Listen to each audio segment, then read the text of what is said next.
刚知道你骗我的时候，我是愤怒至极。算了，先不提这个。哎，你看你，感觉你的头发都要竖起来了。我气都还没有消，人都还没有冷静下来，替你求情、替你说话的人一个接一个的，哪怕是他的好友，是站在他这一边，但也替他说话。彤彤，你有权生气，是我错了，我不该瞒你那么长时间，坦诚时都没有勇气当面向你坦诚，竟然还要选择其他方式让你知道叶君博给的损招。叶君博，谁叫你向我请假？海童默了默后说道，这件事啊，说到底是你对我信任不够。彤彤，我承认我以前是不信任你，防着你，觉得你是图钱啊，现在我绝对是相信你的人品。海童沉默了一下后，抬头正视着他，似犹豫又似下定了决心一样，对战印说道，战印，我们重新签一次协议行吗？不等战印说话，他自顾地往下说，知道你的真实身份后，生气是次要的，我更该考虑的是我们的现实差距啊。你是战家的大少爷，千亿豪门里走出来的人，我是无父无母，老家还有一大堆极品亲戚的普通女人，我也没有什么本事，各方面都与你极为不般配。海童，战印严肃地打断他的话，严肃地道，不管你是什么身份，我都认定你，我不嫌弃你，只要我觉得你与我般配，你就般配，不要说那些贬低自己的话。我没有贬低我自己的意思，我只是在陈述着事实。海童向来不会自贬，彤彤，我不需要你有什么本事，我有本事就行。我能养得起家，养得起你，将来也能养得起我们的孩子。我赚到的钱，就算咱们生一支足球队，我都能养得起你们。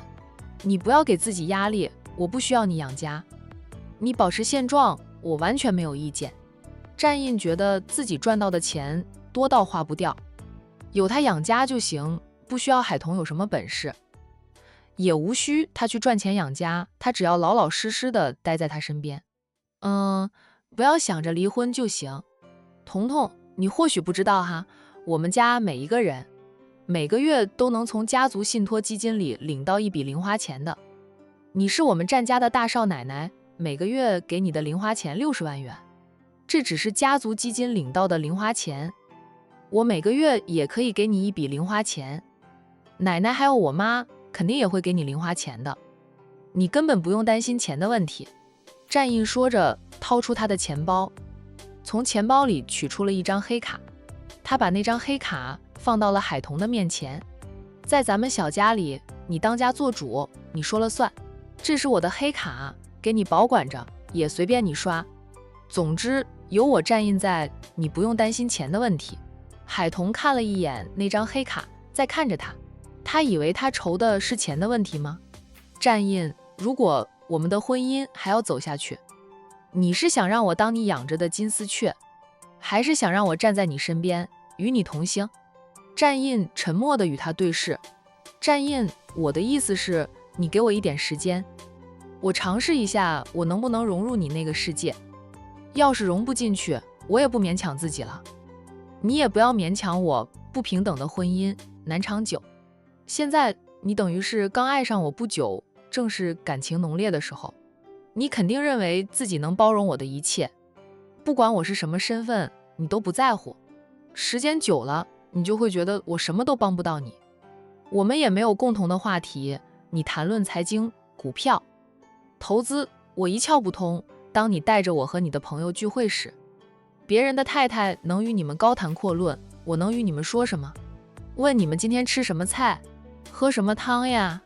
然后你会觉得我丢你的脸，会觉得我不如你朋友的太太们，因为人家是门当户对的，他们层次相同，圈子相等，有着相同的见识与话题。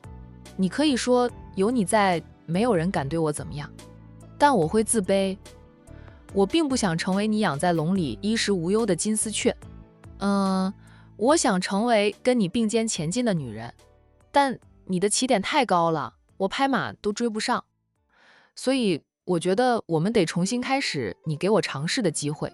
战印脸色黑黑的，你为什么那样在乎别人怎么想，你怎么看你？都说了，我能养得起你，养得起家，你只要保持着现状就行，管别人怎么说。人家说什么都是眼红你，嫉妒你能嫁入我们战家当大少奶奶。我的朋友们不会瞧不起你的，你不懂的。在我们聚会时，我会提醒他们，不要在你面前谈及那些，我们就说说家常，聊聊吃的、喝的、玩的，可以吗？我都可以去迁就你的。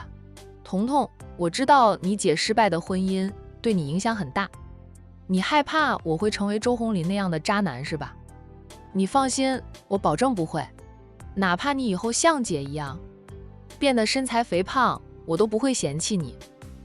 我爱你这个人，不管是优点还是缺点，我都接受，都能包容。你还要跟我重新签什么协议？是不是你无法适应我这个圈子啊？你就要和我终止婚姻？你这是变相的，想离开我，你就是还在气我欺骗你的事。海童数次想发飙，都忍住了，他就拼命地告诉自己，忍着，忍着。他的霸道，他的固执，不是他三两句话就能改变的。他没有想那么多，只想到他是战家大少爷，有他在，他可以在管城像螃蟹那样横着走。他只想到他的钱多，养得起他，养得起他们这个小家。他只管当大少奶奶就行，其他的都不用管，完全是把他定位在他养的金丝雀上。海童也承认姐姐失败的婚姻对他影响是很大的。周鸿林和姐姐相识12年，恋爱7年，结婚3年多，他们在一起的时间比他和战印要长。周鸿林以前对姐姐不好吗？可以说战印现在对他说的话。周鸿林以前也和姐姐说过，说他能养得起姐姐，养得起他们那个小家。结果呢，说好的白头到老，说好的一生一世，却连7年之痒都没有等到就离婚收场。海童也承认婆家人都很好，极有修养，但婆婆对她是不太满意的，别以为她感受不到。现在婆媳俩相处的时间少，还没有闹矛盾，以后相处时间多了，会不会像她大姨年轻时那样？她想要的是被婆家人真正认可。战印，我们先谈到这里吧，那时间也不早了，你早点休息哈，我走了。海童压着气，没有和战印吵架，也说服不了他，他想要的他理解不了，话不投机半句多。海童尝到了这种无力感。他觉得再说下去，他们夫妻俩会吵起来，还会吵得很激烈，会让夫妻俩的关系更加恶化。他是冲着解决事情来的，不是和他吵架。战印起身抓住他的手臂，低沉的道：海童，我是不会跟你重新签什么协议的，咱们领了结婚证，这辈子啊，咱们都是夫妻，不签就不签吧，你早点休息。海童想拿开他的手，他力道大，他一只手行动自由，力气不够，一直被他抓住。战印看他敷衍的态度，觉得他根本没有把他说的话放在心上，还是想着按他说的去做，有点生气。在看到他受伤的左手时，战印的怒火瞬间熄灭。他会受伤，就是因为他说那句话时的态度不好，影响了他，他才会受伤。伤在他身，痛在他心。夫妻对某件事的看法不一样，他说服不了他，他也说服不了他时，他都不别暴怒，免得又伤到他。彤彤，今晚别去姐家里了好吗？你看都这么晚了，姐忙了一天，也累了，让她带着洋洋早点休息吧。战印不想放他走，他留下来，哪怕他不能与他同床共枕，至少还能同在一屋檐下，他就觉得心安。他觉得他给不了他安全感，他又觉得他给不了他信任感。哎，你放心，天亮后吃过了早餐，我就送你回姐那里，不会再像之前那样对你。彤彤，那时候我害怕，我疯了一样，才会对你做出那样的事情来，你原谅我的冲动好吗？我跟姐说了，要回去的。战印，我要回去，请你放手。海童看他的眼神，平静中藏着倔强。战印抿着唇，看他良久，最终松开了抓住他手臂的手。我送你。他拿起了车钥匙。海童没有拒绝他，怕自己的一再拒绝会激怒他，反而得不偿失。小夫妻俩默默地走出屋门，默默地一起下楼，谁也不说话。到了楼下，战印选择开的是那辆商务车，他习惯坐他这辆车。海童也没有说什么。坐在他的商务车里，海童只觉得自己傻得可笑，以为开一辆10来万元的车就是普通人，压根儿没想到人家是为了瞒住他才换成普通的车子。还有奶奶以及战家那些少爷们，哪一个出现在他面前时，不是开着很普通的车子，而且都是新买的车。海童偏头看着车窗外的夜景，尽量不要想起他联合一大家人骗他的事。战印的车速很慢，觉得这样子就能与他多相处一会儿。车速再慢呢，也很快就到了海玲的租房。海玲当初租房时不想离妹妹太远，找的房子是离明苑花园不是很远的。战印停车，我到了。海童自己开了车门，对战印说了句就下车。我送你上楼吧。不用了，你回去吧，路上开车小心点。哎呀，明天在家里好好休息一天，你脸色不好看。战印黑眸灼灼地看着他，低哑地问道：彤彤，你还关心我的是吧？他想拉他的手，他却扭身进了大楼。战印站在门口目送着他上楼，他最终没有送他。他呢，也有尊严的，数次低头他都拒绝他。良久，战印转身回到了车上，分别打电话给苏南和陆东明，约他们去池号酒吧喝酒。打完电话后，他开着车离开，直奔池号酒吧。苏南和陆东明比他先到，两个人已经要了一间雅间，叫了酒等着他。战印进来看到两个人叫了2打啤酒，他是酒吧里没有好酒，还是你们没有钱买好酒？喝什么啤酒？要喝就喝烈酒，越烈越好，咱们今晚不醉不归，明天周末他就可以睡个天昏地暗。苏南说道：我陪着你们配，但我不能喝酒，咱们总要有一个人滴酒不沾的，否则等会儿谁送你们回去？还有，我明天要陪小军去他姑姑家里吃饭，不能喝酒，更不能醉。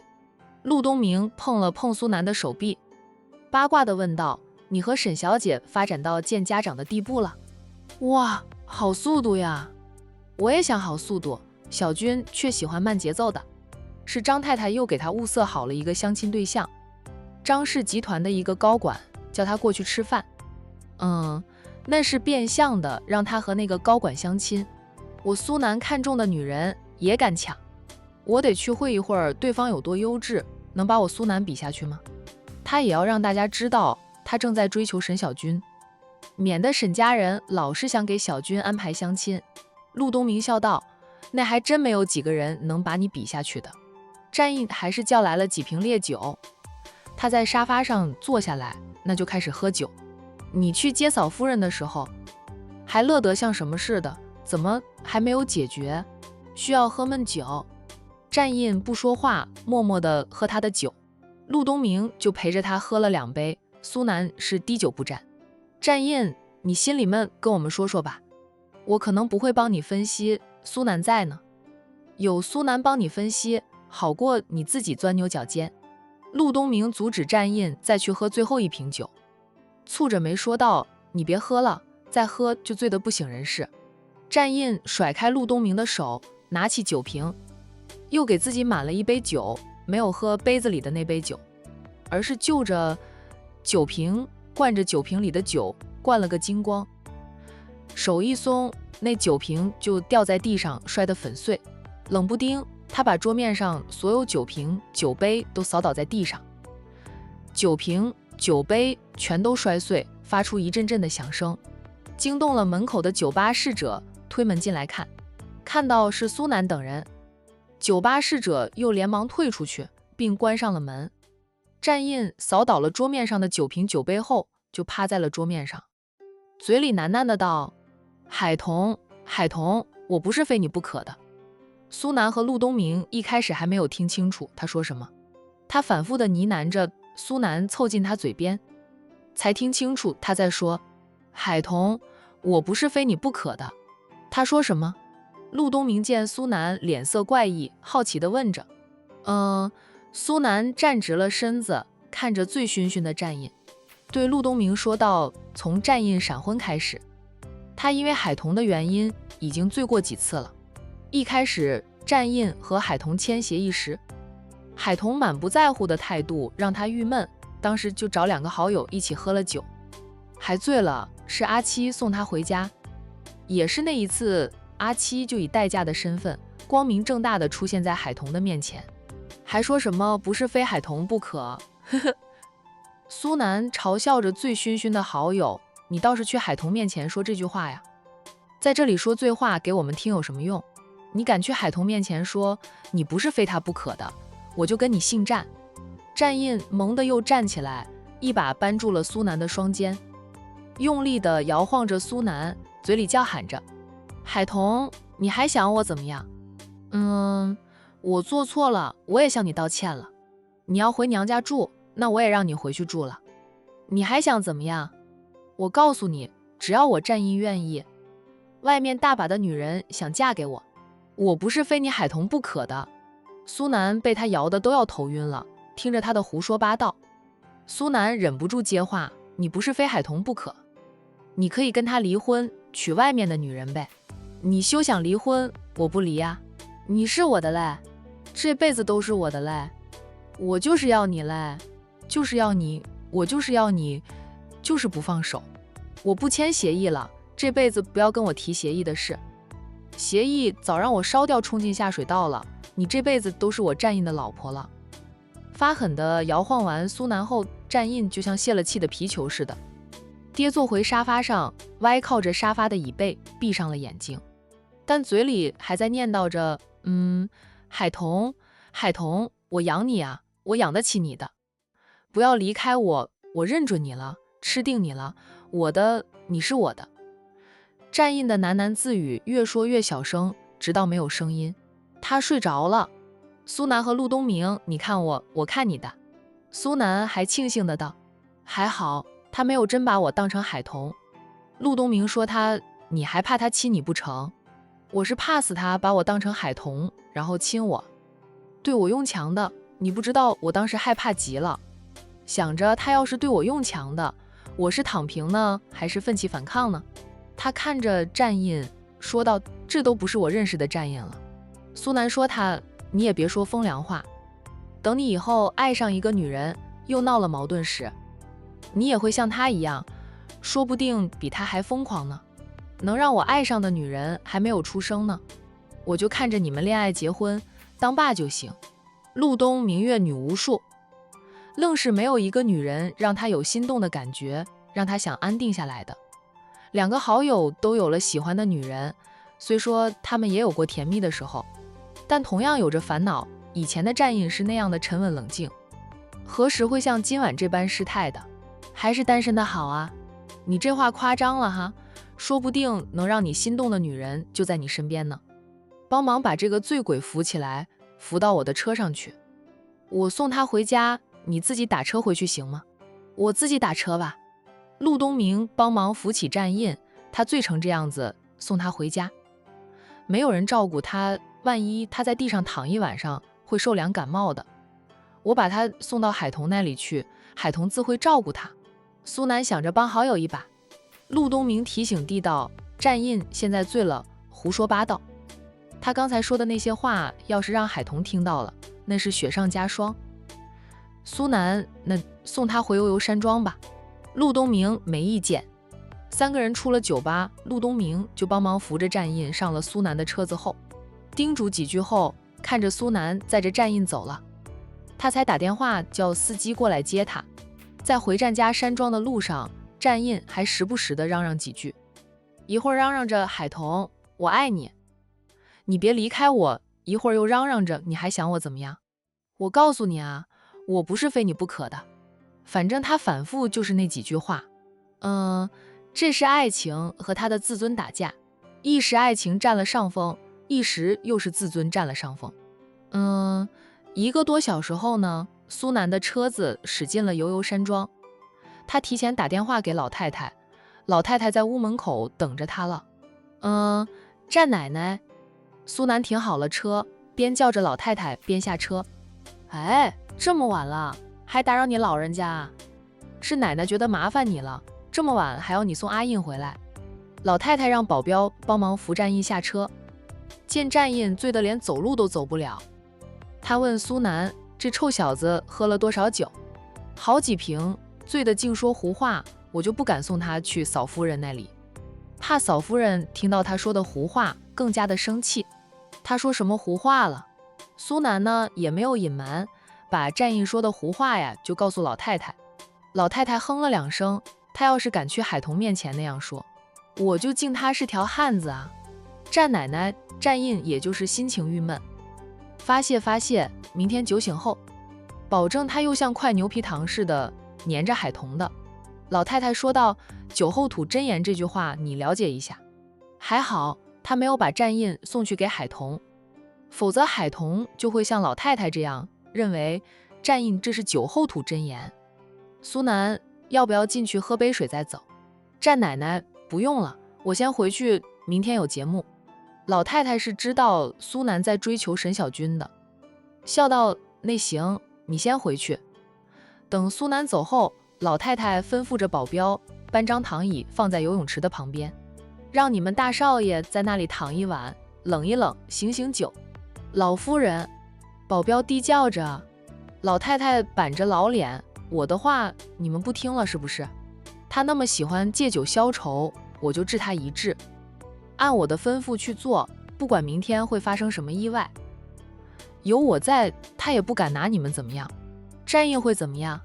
他醉睡后还在做梦呢，梦里他和海童吵架，吵得很激烈，他就冲着他大吼，海童，我不是非你不可的，我随时都能把你换了，你别敬酒不吃吃罚酒。海童在梦里冷冷地看着他之后就转身要走。海童，你休想离开我嘞，你是我的嘞，我就是非你不可啊。他的本能反应就是拉住他，不让他走。他把他拉回来，紧紧地搂着，然后低头对他一阵狂亲，还想跟他燃烧几回。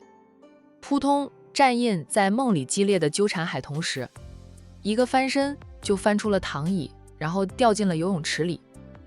冰冷的池水瞬间把他整个人吞噬，他的梦破碎，燃起来的熊熊烈火也在跌入游泳池那一刻熄灭了。妈呀，哎，好冷啊，好多水啊，他怎么会在水里的啊？战印在刚跌入游泳池的时候，因为是猝不及防的，被呛得喝了2口水就清醒过来了，然后赶紧游到对面再爬起来。他爆了一句粗口，这是怎么回事啊？谁把我扔进池里的？战印抹去脸上的水珠，怒吼。游泳池周围的路灯散发着柔和的灯光，安安静静的。他的怒吼没有人回应，因为游泳池周围没有一个人，只有对面放着一张躺椅，还有一张被子掉落在地池边。被子的一边进入了池水里，一边还在岸边。战印又爆了一句粗口，不用问也知道这里是他们战家的大宅。那天他就是在这池子里游泳，逼得奶奶无法再装病的。敢让人把他放在池边的人，除了奶奶，找不到第2个人有这个胆子。他不就是郁闷喝了点酒吗？奶奶就要这样治他。战印在掉入池里的那一刻，酒就醒了。他黑着脸绕着游泳池走了半圈，回到了那张躺椅前，搬起那张躺椅扔进了游泳池里，也把那张盖在他身上的被子完全的踢进游泳池，这才一身湿漉漉的朝中心主屋走去。1楼的大厅里还亮着灯，战印进去便看到奶奶坐在沙发上，老人家戴着一副金边老花眼镜，正悠闲地看着报纸，在他旁边放着他的拐杖。不过他老人家的拐杖很多时候都是用来揍他们这些当孙子的。哟，这是怎么了？咱们的大少爷一身湿漉漉的回来，是去找东海龙王下了一个晚上的棋。战印黑着脸不说话，他衣服上的水珠不停地滴落，他停下来时，那地面上很快就湿了一大片。龙王没有留你下来当他的女婿啊，反正你说了，你不是非海童不可的，海童姓海，海字有3点水。你还真是与水有缘呀，怪不得海龙王会如唤你去下棋。战印蹙眉，黑着脸走过来，他就在奶奶面前一站，很快那地面上又湿了一片。老太太放下了报纸，抄起了拐杖，就是一拐杖打过去。战印跳起来，往后跳了好几步。奶奶，站远一点，别尿到我脚边。奶奶，这是水了，不是尿了。战印的脸黑得无法形容，不过他没敢再上前，怕被奶奶用拐杖揍他一顿。他还记着奶奶刚才讽刺他的话，他低冷的道：奶奶，我没有说过不是非海童不可的话，他怎么可能会说那样的话啊？他就是非海童不可啊。除了海童，他谁都不要。真没有说过。战印忽然哑口，半晌他说道：我在梦里好像说了，奶奶怎么知道的？难道他不是在做梦？他真的和海童吵架，吵得太狠，一气之下说出了那样的一句话，还想和海童燃烧几回。奶奶，我喝了酒，酒后对海童做了什么？他要是酒后对海童用强的，天哪！战印想都不敢去想那个后果。喝酒，误事啦，他还喝醉了。老太太放下了拐杖，说道：我哪知道你对海童做了什么？你几瓶酒水下肚，净胡说八道。该醒醒酒，怎么样？现在清醒了吧？战印默了默后说道：清醒了。奶奶用那样的方式让他醒酒，他不醒来，就会被淹死，跑去给海龙王当女婿了。借酒消愁能解决问题吗？战印摇头，但能让我短暂间忘掉烦恼。你现在清醒了，你还会烦恼吗？哎，是不是更愁了？喝醉了，什么话都会说出来，什么事也都能做出来。你以为的做梦，说不定注是你在最后做的事。战印的脸煞白，紧张地问：奶奶，海童怎么样了？我不知道。老太太是连下带骗的，海童怎么样？他老人家是真的不知道，因为昨晚送这个醉孙回来的人是苏南，又不是孙媳妇儿。战印转身就走，回来这才几点呀？你去找海童，吵醒他，他能给你好脸色。现在不过是凌晨5点，哎，早着呢。还有，把你的衣服换了，浑身湿漉漉的，就像去摸鱼了一样，又不见你抓到鱼。战印充耳不闻，继续往外走。昨晚送你回来的人是苏南。老太太不得已的说了老实话，免得这个醉孙就这样去找海童。看他刚刚脸色煞白，在他的梦里，他肯定对海童做了禽兽不如的事。大清早跑去找海童的话，海童估计会摸不着头脑。战印霍地停下来，转身如风一般就刮回到奶奶的面前。苏南送我回来的呀，那我有没有对苏南怎么样？老太太被他气得一巴掌呼到他的手臂上，骂道：鬼知道你对苏南做了什么？那苏南把你送回来后，连进屋喝杯水都没有，就赶紧逃之头夭夭了。战印的脸都绿了。那老太太故意问他：阿印，你在梦里到底做了什么事？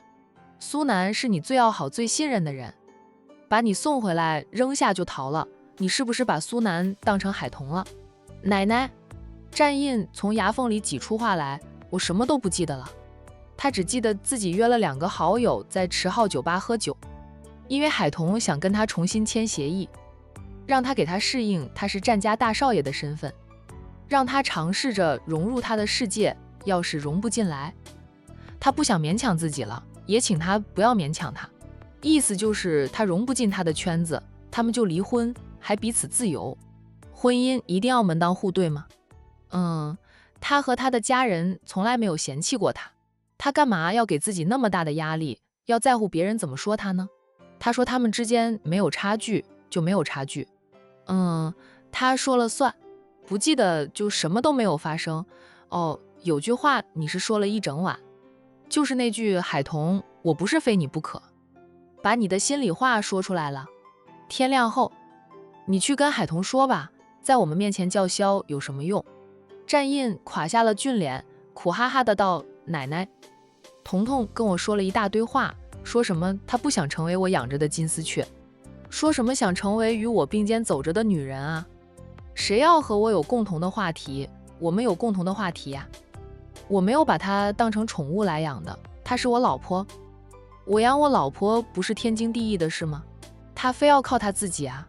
外面多少女人想嫁给我躺赢人生呢，我都不要她们。只要她为什么不能像别人那样嫁给我，享受一辈子的荣华富贵呢？我要是养不起她，养不起家，她想自强自立还说得过去。明明我养得起她，养得起家，她还跟我说什么自强自立。她现在有店有收入还不行，我又没有阻止她继续开店，没有要求她天天待在家里相夫教子，我给她的自由还不够啊。她是我战印的老婆，谁敢瞧不起她？谁敢给她脸色看？有我在，她完全可以在管城横着走。肯定是商小飞跟她说了什么，才让她跟我闹的，就知道那个女人没那么好心，要离间我和海童的。商小飞枉我替你说了那么多好话，哎，真的是躺着都中枪啊。因为海童和你谈了这些，你就心里闷火，喝醉后说出了真心话。战印奶奶，我那是无意识的气话，谁都知道我说的是气话。我对海童的在乎你们都看在眼里，我堂堂战家大少爷，要风得风，要雨得雨的。就算我做错了，我也道歉了，他还我觉得我自尊受损，一气之下才会说那样的气话。奶奶，你可千万别和彤彤说呀，说了你老人家想抱曾孙女就没有机会了。提到抱曾孙女，战印忽然期盼地道，彤彤的老朋友走后，我和他也造过几回人，不知道他会不会怀上啊。老太太瞟着他说道，就算海童怀上了，你们的观念不同，无法沟通也没用，你们以后还会争争吵吵吧。战印啊，你到现在都还没有想明白，海童是个什么样的女人，你理解她了吗？战印沉默，等你真正理解她后，你再去找她吧，否则你们还会反反复复的闹矛盾。上楼去换衣服，最近你都给老老实实的，别去打扰海童啊。战印不服气地道，我老婆我还不能去看看啊，万一被别人抢走了怎么办呀？他头上已经套上了战家大少奶奶之名，谁还敢肖想他？战印还在嘀嘀咕咕的，还不上楼去换衣服啊？感冒了，没有人逼你喝中药。战印就绷着脸扭身上楼去了。哎，他是真的不理解海童吗？海童其实就是觉得他太有钱，他配不上他了，他的还不是他的。沈家，苏南把车停在沈家门口，然后下车，先对着车镜看自己的风度，觉得很优秀，他才从车上拿下买来的礼品，然后他走到门前，按响了门铃。沈家养着的2条看家护院的狼狗，听到动静，一边吠着一边冲过来，看到是苏南后，2条狼狗就不吠了，还冲他摇头摆尾的。因为苏南有段时间常来，那当然是打着找沈小峰的旗号啊。他不知道沈妈妈误会他看上了小峰，倒是和2条狼狗混熟了。沈小峰出来开门的，不是来找我的吧？苏南笑道，我是来找你姐的，不是来找你的。沈小峰也笑，我还是昨天才知道，我妈竟然以为你喜欢我。呵呵，笑死了，我也没想到阿姨会误会。谁叫你每次过来都说找我呢？我姐还在楼上换衣服，嘴里说才不管你来不来呢，实际上起床后就在衣帽间挑来挑去的女人呀，就是心口不一。苏南说他，你别在我面前说你姐的坏话。沈小峰这么快就统一阵线了。小峰，是苏南来了吗？苏南，真的是你啊，快屋里请吧，沈妈妈在屋门口等着呢。苏南把带来的礼品递给沈妈妈，憨憨地道，阿姨，我也不知道你和叔叔喜欢什么，随便买了点东西，你们不要嫌弃。你还那么客气啊，你能来，我和你叔叔都很开心了。主要是松口气吧，还没有男朋友的女儿原来有个优秀的男人在追求着她。哎，这是让他们松一口气的原因。以为儿子可能会娶个男性儿媳妇回家，发现是个误会。这是让他们松第二口气的原因啊。进屋后看到了沈父，苏南又憨憨地叫了一声叔叔。沈父回以微笑，看他的眼神温和多了。果然误会澄清后，他在沈父面前的形象就地就变得高大起来。请苏南坐下后，沈妈妈吩咐儿子去叫你姐下楼。苏南来了，我们就准备出发去你姑姑家里。沈晓峰呢，哦了一声，跑上楼去叫姐姐。沈父递给苏南一根烟，苏南呢连忙摆手说道：“叔叔，我不抽烟。”沈妈妈夸道：“不抽烟好呀，小军就不喜欢抽烟的男人。”这一点苏南知道。他会抽烟，不过平时很少抽。就由于常要应酬呢，他身上又会带着烟和打火机。沈妈妈给苏南倒来了一杯水，然后坐在苏南的对面，笑眯眯地看着苏南，问他：“你和小军的事，你家里知道了吗？”苏南心里想着，这是两家长辈想见面的节奏吗？面上却挂着不好意思的笑，说道：“阿姨，我还没有追到小军，小军没有答应当我女朋友之前，我都不好让我家里知道，怕他家人的热情把小军吓得退缩。没事，阿姨看好你，你加油哈。阿姨先给你准备个大大的红包，等你改口叫我妈时，就给你当改口费。”